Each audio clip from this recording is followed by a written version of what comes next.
Hi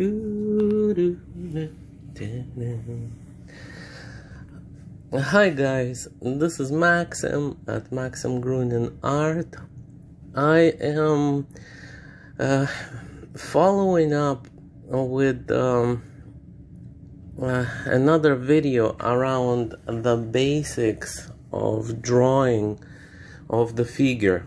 So figure drawing basics. Here I am starting to draw a demo based on the information that I shared with you in a previous video.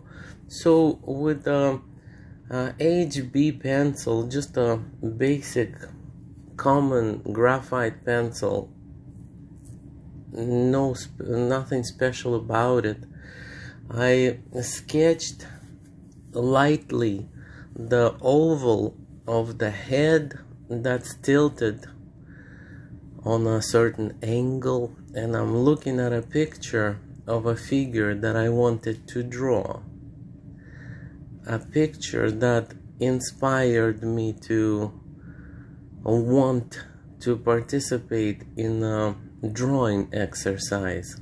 I picked something that I really liked looking at to draw today, and I sketched an oval.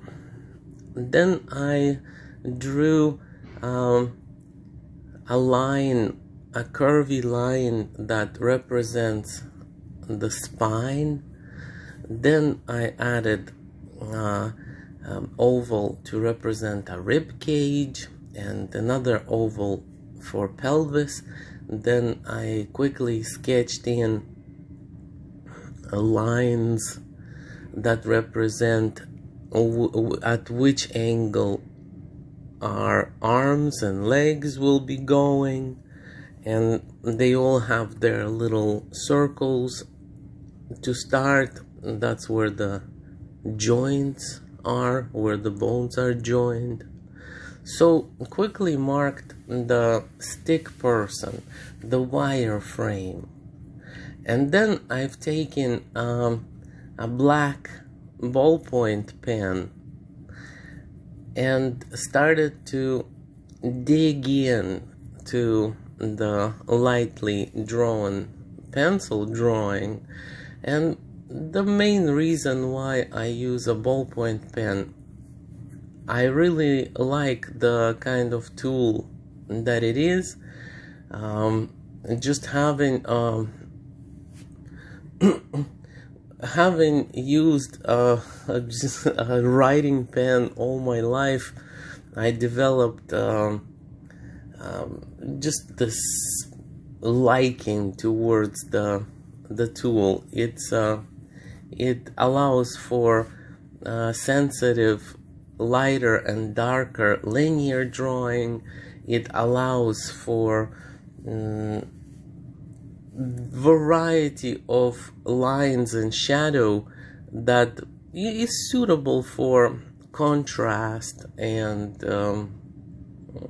expressive drawing. So I like this tool, and also it's a darker tool.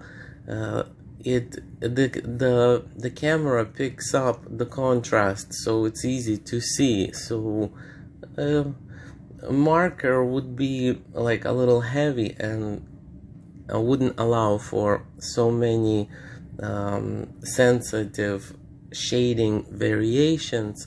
So I just used black ballpoint pen to go over the light pencil drawing.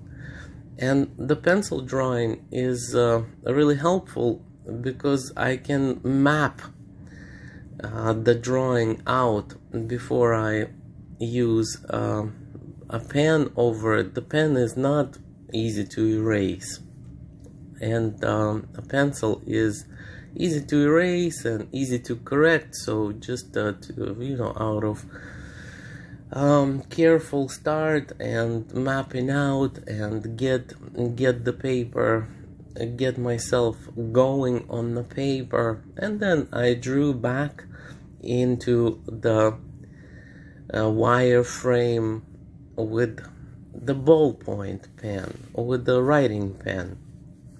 I started with lighter and carefully placed lines.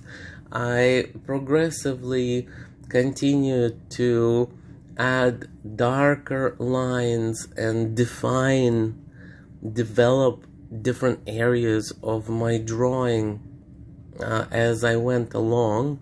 And I did not finish any feature of the drawing separately from other features. So I am carrying on in a kind of a balanced way. So if there's a old-fashioned scale and it has 2 cups on each side, if I put a little bit of weight on one side, then the other side of the scale will tip and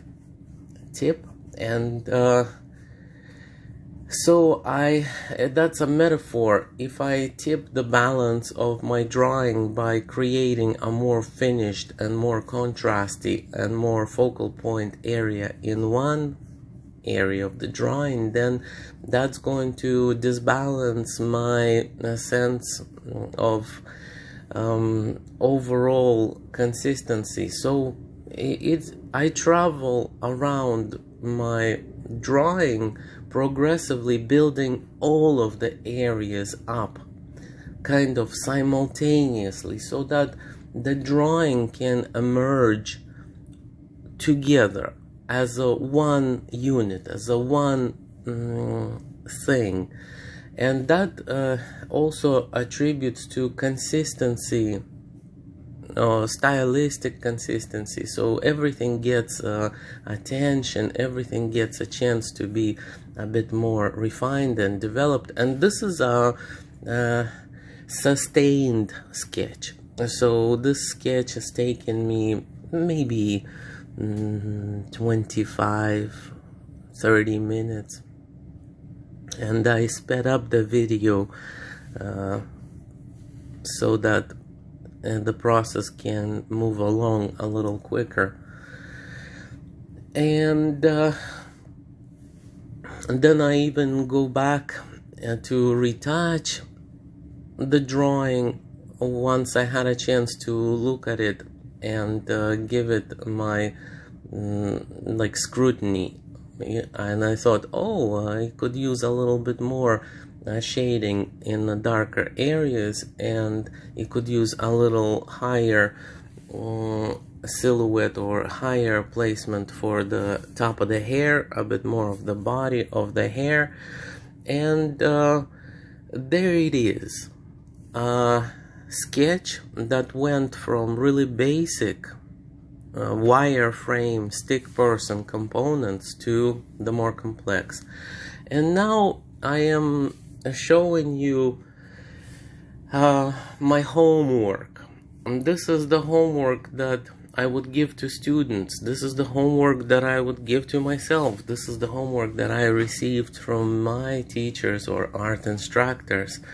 And the homework is pretty much create volume of repetitions, create volume of attempts to draw figure in a simplified, stylized way as a skeleton or as a stick figure that's a little bit more dynamic, that we are learning about that, and give the figure believable proportions.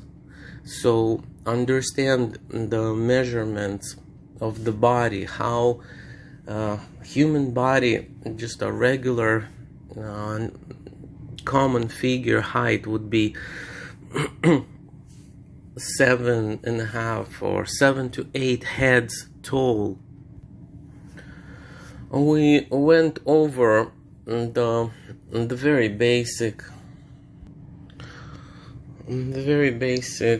breakdown of the figure proportions, where I showed you how I will start to measure the figure in heads. Heads are the point of measurement, head.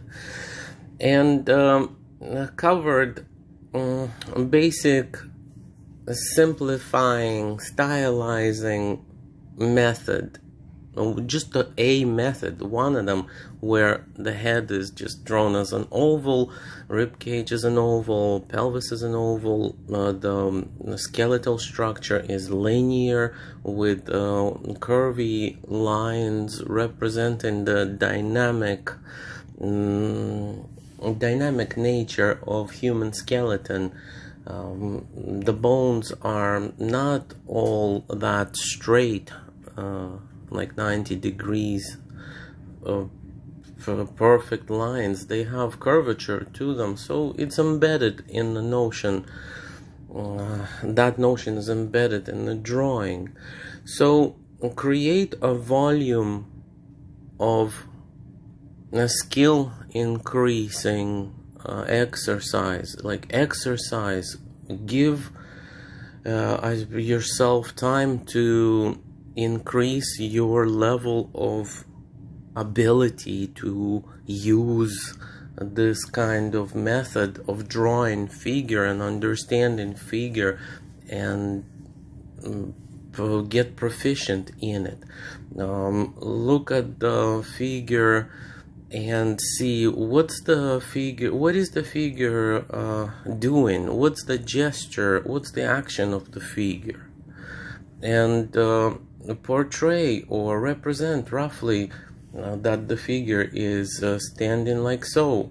Exaggerate some of the movement within the figure, so that to pronounce even more effectively the action and the gesture of the figure.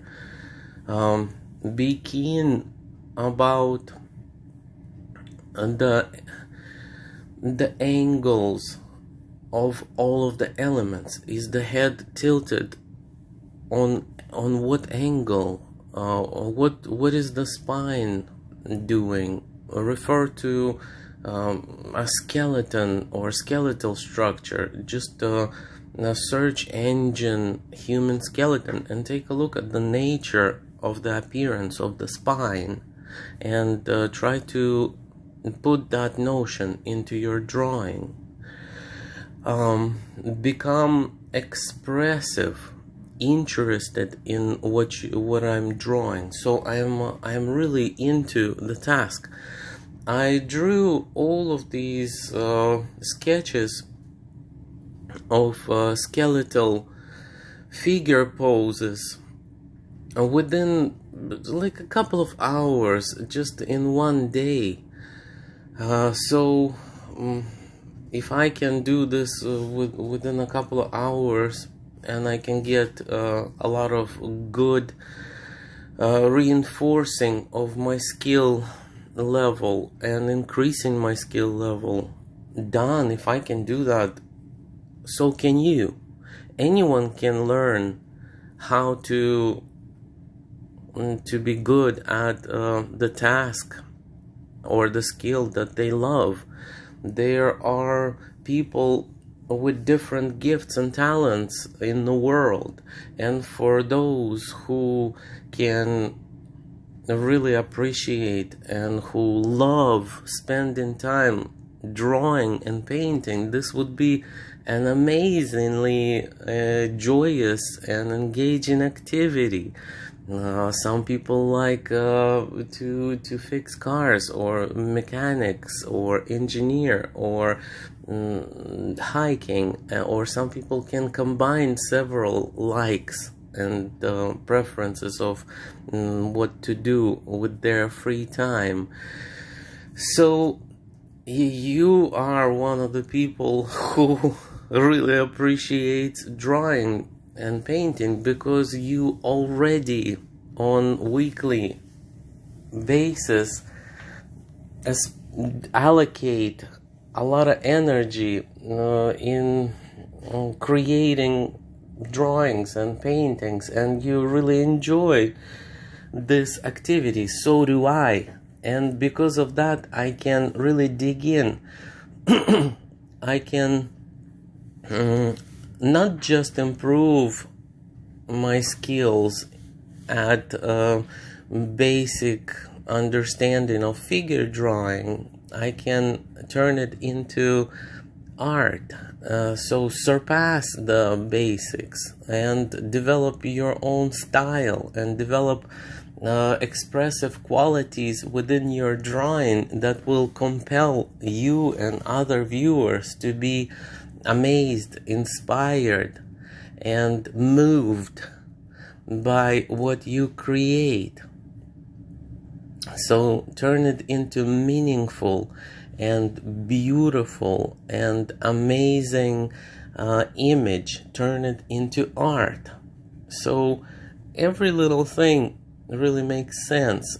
Now look at some of the tips here, that the use of line, the lines of the figure, that the arms or the legs that are closer in distance to me, I am making them darker, bolder, more visible. The elements that are further away are lighter and thinner.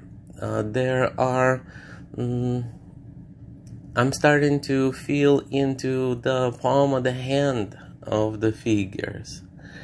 I am finding poses that are challenging. Get drawing, guys. This is one day's worth of exercising. And here's just a drawing, stick figure drawing of the Last Supper. There is the Christ and all of the disciples there, and they're all drawn in that basic figure drawing, stylized skeletal gesture poses. Yay!